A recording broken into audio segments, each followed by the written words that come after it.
သမုဒိယဝါဆောင်မှုတောင်းထားပါတယ်ဆိုပြလိုက်ပြီနော်ဒီဆရာကျွန်တော်ဘော်လာကြီးနိုင်ငံတော်ဒီဆရာမင်းကျော်ဆိုပါမော်တို့ဌာနေရမညာတိုင်းစီလန်းငယ်ဝနှလုံးသားဧည့်တဲ့ရင်းနှမြသဆုံးထီအောင်ချီရသူဒီဝါတော်မိုးနဲ့လှမ်းလာခဲ့ပါသူပဲမှလဲသမှုတရားလာဝါဆိုအိမ်များရဲ့ဘုံမိုးကောင်းရင်ကျိုးစုမှာ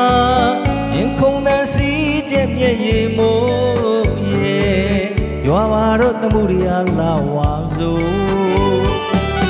ရင်ကိုချွေမလာဒီတဲ့ကိုပန်းတပွင့်နဲ့ပြီးခဲ့ဘူးတဲ့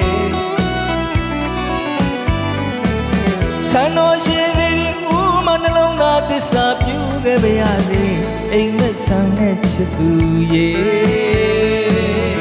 သာဝရနှလုံးသားဧည့်သည်ရဲ့တန်ရောစဉ်ကိုယုံကြည်သက်ဝင်အစိုးရောက်အောင်ချစ်ခဲ့မိတယ်ရေမဖြစ်မတည်သောအချစ်ဟာမို့လို့လီနီယာမျောလွင်လို့နေစေပါဝါသူပန်းလို့ပွင့်ငိမ့်တမ်းမငြိညတဲ့ချစ်ချင်းတရားရဲ့နှလုံးသားမှာလုံးလေးပြီးတိတ်ကနောင်လို့မို့ရဲ့တန်တဲ့တစ်ခုတစ်ချင်းတစ်ပုတ်ဖြစ်စေတာ